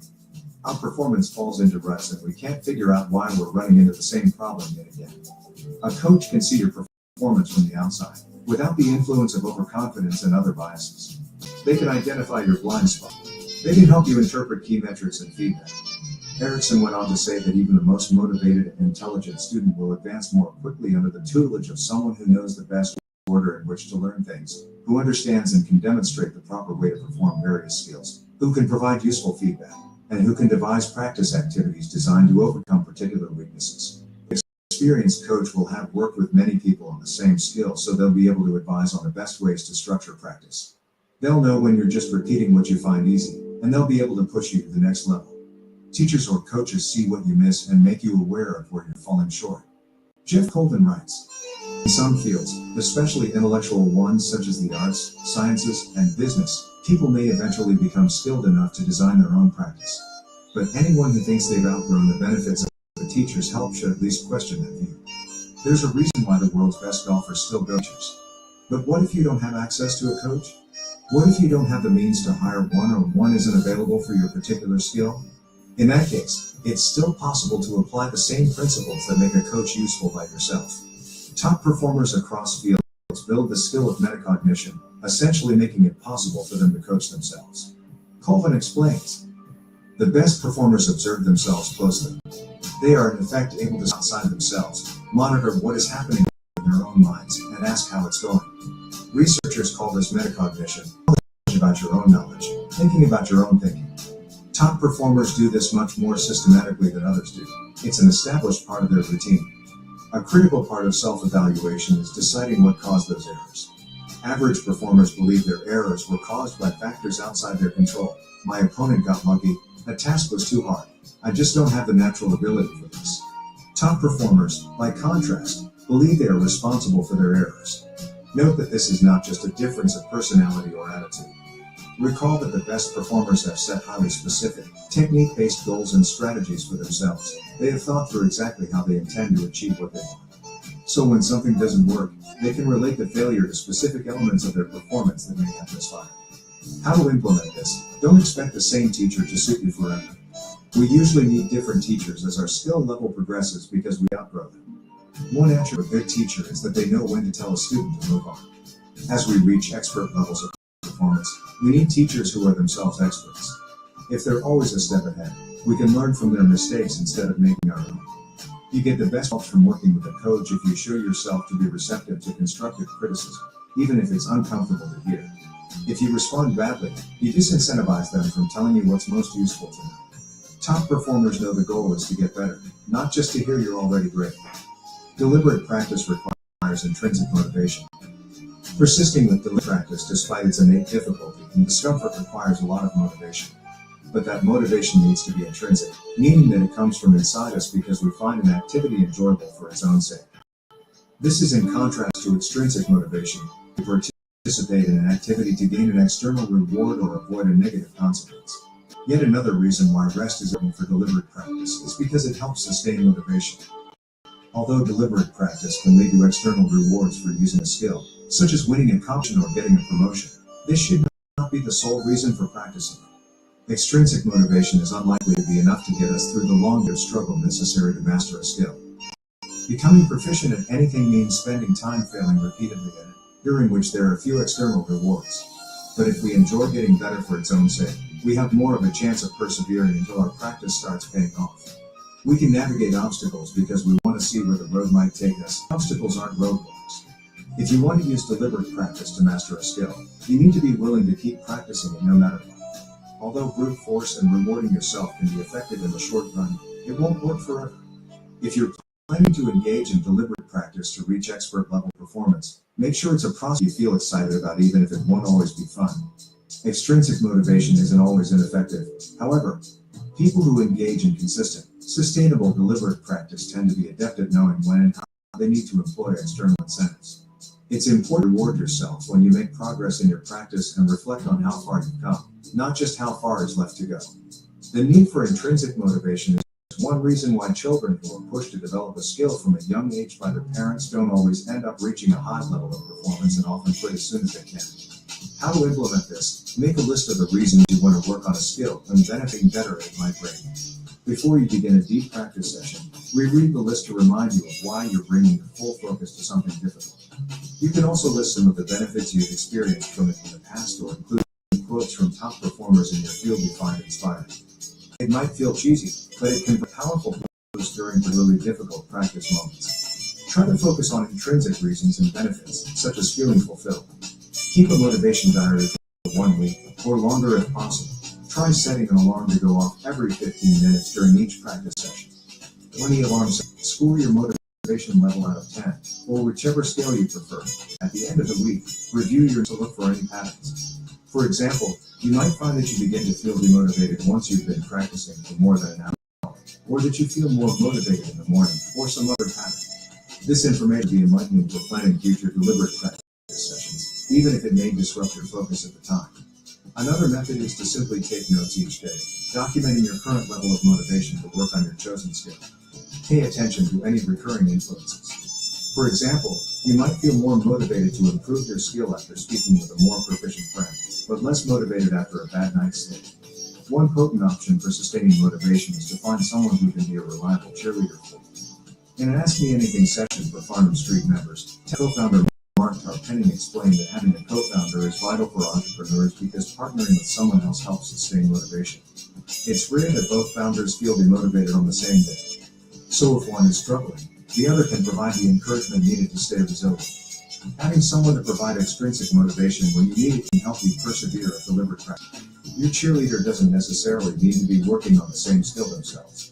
They just need to understand your reasons and be willing to remind you of them when you start to doubt whether the hard work is worthwhile.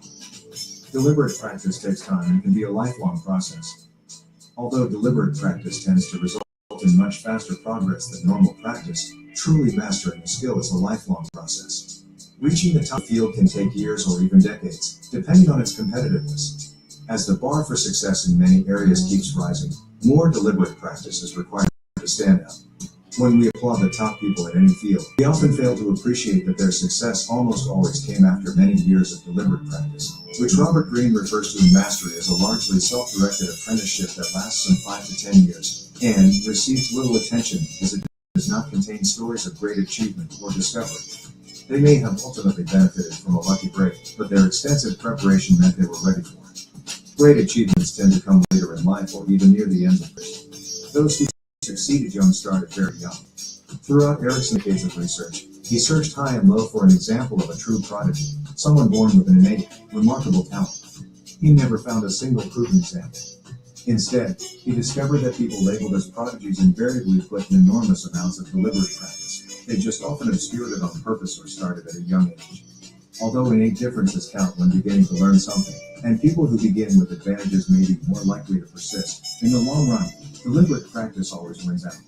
David Schenck writes in The Genius in All of Us, short-term intensity cannot replace long-term commitment. Many crucial changes take place over long periods of time. Physiologically, it's impossible to become great overnight. According to psychologist John Hayes, creative genius tends to come after 10 years of studying relevant knowledge and developing skills. Hayes referred to this as the 10 years of silence. In a study of 76 composers with sufficient biographical data available listed in the lives of the great composers, Hayes found they almost always created their first notable works, defined as being those for which at least 5 different recordings were available at the time, at least 10 years after commencing a serious study of music. Just 3 of the 500 works Hayes included in his sample were composed after less than a decade of preparation, and those were produced in years 8 or 9. In additional studies, Hayes found similar patterns for painters and poets. Research reinforces these findings, and any casual survey of the lives of people widely considered to be geniuses tends to show a similar pattern. Making a breakthrough takes time. When it's like someone was an overnight success, there's almost always a long period of silent, deliberate practice preceding it. Innate talents are just starting point. If we want to master a skill, we need to commit to working on it for a lengthy period of time, likely with few rewards. While there are assurances that the struggle comes reward, without it the odds are low. Not only do world-class performers spend a long time getting good at their core skill, those familiar with, there are likely dozens or even hundreds of others few people remember or ever saw. For example, British Prime Minister Winston Churchill was known for his masterful public speaking. One of his best speeches, "We Shall Fight on the Beaches," given in June 1940, displayed the extent of his command of oration and helped build morale at the time. But it's hard to overstate how prolific Churchill is as a speaker, giving an estimated 3 speeches during his political career. For every speech, an average of 1 per week between 1900 and 1955, he used deliberate practice to prepare. He engaged in focused rehearsals in front of a mirror, taking notes as he went to inform modifications. Churchill also left nothing to chance, planning his pauses and movements in advance. As well as devising his own techniques for added impact, he memorized the works of some of history's most inspiring orators.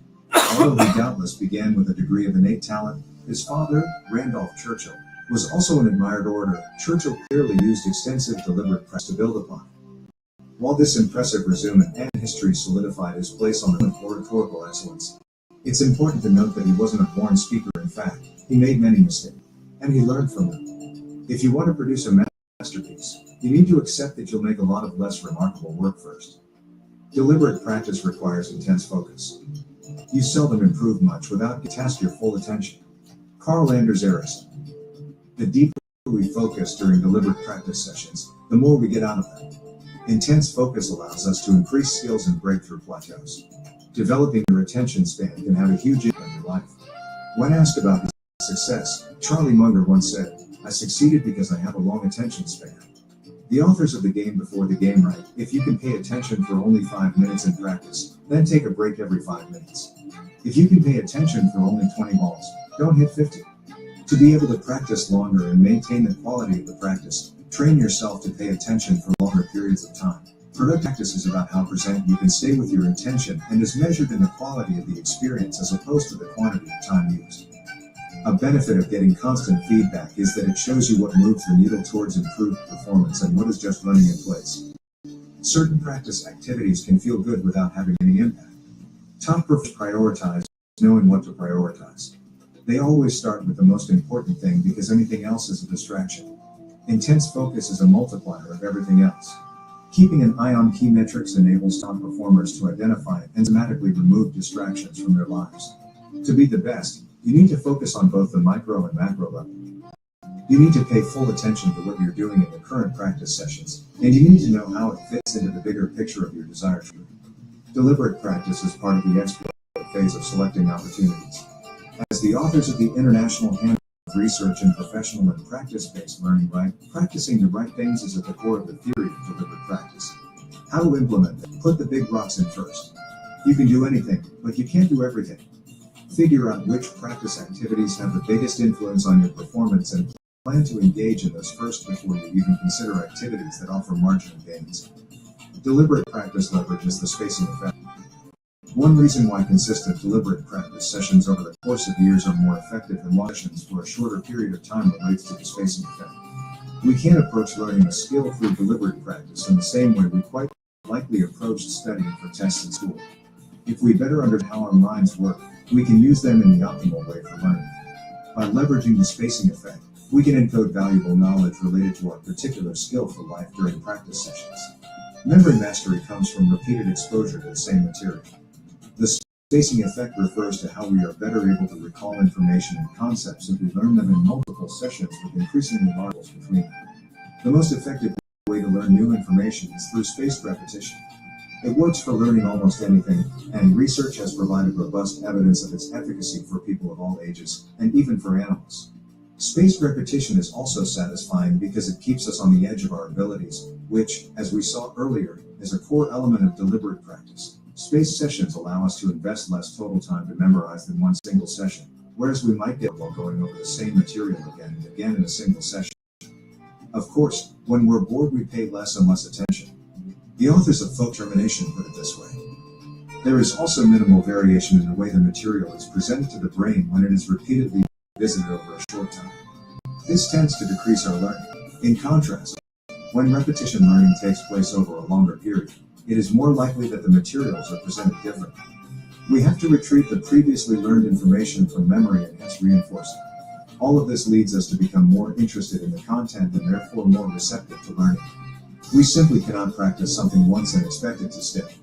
By engaging in deliberate practice on a regular basis, even if each practice session is short, we leverage the power of the spacing effect. Once we learn something through spaced repetition, it actually sticks with us. After a certain point, we may only need to revisit it every few years to keep our knowledge fresh. Even if we seem to forget something between repetitions, it later proves easier to relearn. How to implement this? Forget about cramming. Each time you're learning a new component of a skill, make a schedule for when you'll review it. Typical systems involve going over information after an hour, then a day, then every other day, then weekly, then fortnightly, then monthly, then every 6 months. Then guess correctly, and the information moves to the next level and is reviewed less often. Guess incorrectly, and it moves down a level and is reviewed more often. The history of deliberate practice. Carl Anders Ericsson, the expert on expertise. Learning isn't a way of one's potential, but rather a way of developing it. Carl Anders Ericsson, P. The concept of deliberate practice is attributed to Florida State University psychologist Carl Anders Ericsson, who along with his collaborators performed pioneering research in the field of expert performance. Ericsson spent decades seeking to answer the question of what it takes to become really good at something different. His research often focused on medicine, music, and sports. Ericsson's expert performance kicked off in the 1970s, when he began working with psychologist Bill Chase at Carnegie Mellon University to study short-term memory. Together, they began a series of experiments to see how many random digits it's possible to memorize or hearing inputs. Ericsson and Chase used an undergrad named Steve Falloon as their guinea pig. For a few hours each week, they read out numbers and Falloon repeated as many as he could recall. Although the experiment might sound dull, they uncovered something intriguing. In a 1982 paper entitled Exceptional Memory, Ericsson and Chase summarized their findings. Previously, researchers believed the average person could hold just 7 random digits in their term. Yet with careful practice, Falloon began to remember more and more numbers. At his peak and after 100 hours of practice, he could recall 82 digits. To assess if this was a fluke, Ericsson tried the same with a friend, Dario Donatelli. 5 years later, Donatelli could recall 113 digits. Both he and Falloon went far beyond what seemed to be an immovable ceiling on human performance and blew past existing world records.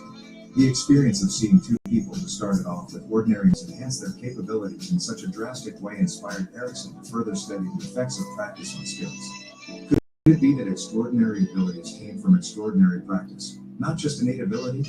Through his studies of expert performers in a range of fields, Ericsson concluded they practiced their skills in a fundamentally different way than amateur practitioners. Ericsson described this kind of practice as deliberate due to its methodicial, hyper-conscious nature. He argued that experts become experts largely as a result of the way they practice. They may benefit from innate advantages, but their talents themselves are not innate. Ericsson also believed that the standards in many additional fields could be improved far beyond their current level if practitioners employed the tools of deliberate practice. Indeed, many fields have seen remarkable increases in their standards for high performance over time. Today, high schoolers manage athletic feats that were once Olympic level and children play music once considered world class. This is possible because of better training and knowledge of what it takes to be the best. The more we improve the more we expand our range of possible performance. In 2016, Ericsson published P. Secrets from the New Science of Expertise, a popular science book condensing his learnings from 30 years of research. He also co-edited the 2006 Cambridge Handbook of Expertise and Expert Performance. Malcolm Gladwell, the 10,000 Hour Rule. The widespread awareness of Ericsson's work outside the scientific community is in part a result of Malcolm Gladwell's 2008 book, Outliers, The Story of Success. In the book, Gladwell attributed unusual success in different fields to a mixture of lucky factors, such as when or where a person was born, and around 10,000 hours of practice. He based the figure on research, including Ericsson's, that suggested top performers tended to have put in about that amount of time before reaching peak performance. Gladwell showed how the success of Bill Gates, the Beatles, and other outstanding performers is not so much to do with what they are like, but rather where they come from.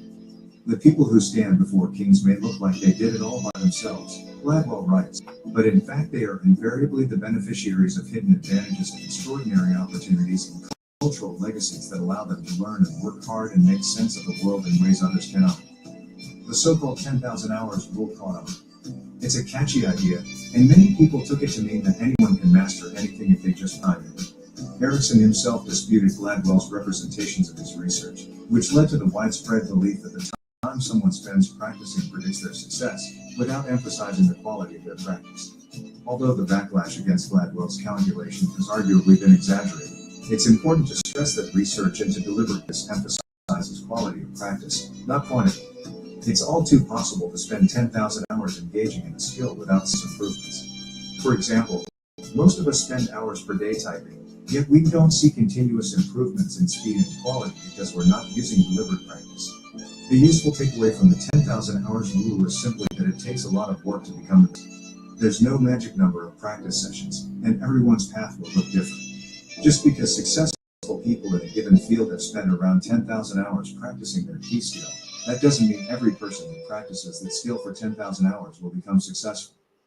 The limitations and downsides of deliberate practice. Part of us wants to believe expert performance is something innate and magical so we can recuse ourselves from hard work.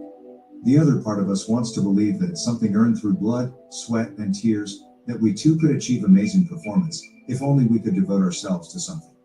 Deliberate practice, in reality, is far more complex and nuanced than many people will have you believe. It's not a idea, and it won't solve all of your work and art-related problems. Let's take a look at some of the limitations of deliberate practice. First of all, deliberate practice is a necessary but insufficient part of becoming a world-class performer. You can't rise to the top without it. But it's not enough on its own to be the absolute best at any field. Once you reach higher echelons for any skill, everyone is engaging in a lot of deliberate practice. If you're aiming at expertise or just really good performance, deliberate practice will most likely get you there. But the higher you rise, the more luck and randomness end up mattering. However much you engage in deliberate practice, you can't control the chance, good or bad, that dictate a great deal of life. When we look at the lives of top performers, often benefited from specific backgrounds or opportunities, in addition to engaging in deliberate practice. For example, if you're trying to become a champion chess player, it's a big boost if your mother was a champion chess player. Not only will you have potential genetic advantages, you'll have also likely grown up hearing about chess, been encouraged to practice it from a young age, and have someone to turn to for advice. Seeing as it takes years of consistent deliberate practice to master a skill, people who begin early in life have an advantage over those who start later on. That doesn't mean you can't become exceptional. It's something you discover well into adulthood. Just look at Julia Child or check out the book Guitar Zero. But it does mean that people who begin deliberate practice as kids are more likely to enjoy the success that makes it possible to keep committing to it. If you're trying to master a skill while also having to work an unrelated job, care for your family, and deal with the other myriad responsibilities of adult life, you likely will have less room for it than a 10-year-old. People who discover they want to master a skill or are encouraged to do so by others early in life have an advantage. Once the opportunity for practice is in place, the prospects of high achievement take off. And if practice is denied or diminished, no amount of talent is going to get you there. In addition to lucky circumstances, high performers benefit from a combination of deliberate practice and innate talents or physical advantages. However much you practice, certain physical limitations are insurmountable. For example, if you're 165 centimeters tall, you're unlikely to become a professional basketballer. There are some physical abilities, such as particular kinds of flexibility, that can only be developed at a young age when a person's skeletal structure is still forming. It's important to be realistic about your starting point and be aware of any limitations. But that doesn't mean you can't develop workarounds or even use them to your advantage. Another downside of deliberate practice is that the level of focus it requires can mean practitioners miss out on other parts of life. Top performers often devote almost every waking hour to practice, recuperation from practice, and support activities.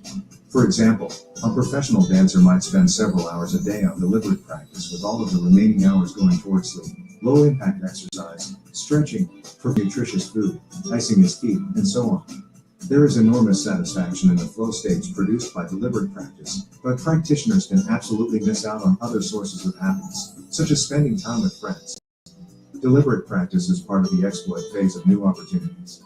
Yet sometimes we can end up having too much proof. We can keep persevering with the skill we're practicing right now, remaining overly passionate, past the point where it serves us. We can wear ourselves out or hurt or fail to realize when it's no longer worth practicing a skill. For example, a new technology might mean our skill is no longer valuable. If we keep on deliberate practicing due to some costs, we'll be able to see many long-term benefits from it. A crucial skill in life is knowing when to pivot. Focusing too much on our goals can blind us to risks. In some fields, expertise is hard to quantify or measure, which makes it less clear how to structure practice. There may be no single target to hit or universal rule for what improves performance. A final limitation to keep in mind is that, as Erickson explained, the cognitive and physical changes caused by training require upkeep. Stop training and they go away. If someone can't practice for a period of time, such as due to an injury or having a child, they're likely to see the skills they develop through deliberate practice deteriorate. Summary. Deliberate practice isn't everything, but if you want to keep improving at a skill or overcome a plateau, you'll benefit from incorporating the principles mentioned in this article. To recap, deliberate practice means practicing with a clear awareness of the specific components of a skill we're aiming to improve and exactly how to improve them. The more we engage in deliberate practice, the greater our capability become. Our minds and bodies are far more malleable than we usually realize. Deliberate practice is structured and methodical. Deliberate practice is challenging because it involves constantly pushing yourself out of your comfort zone. Deliberate practice requires constant feedback and measurement of informative metrics, not vanity metrics.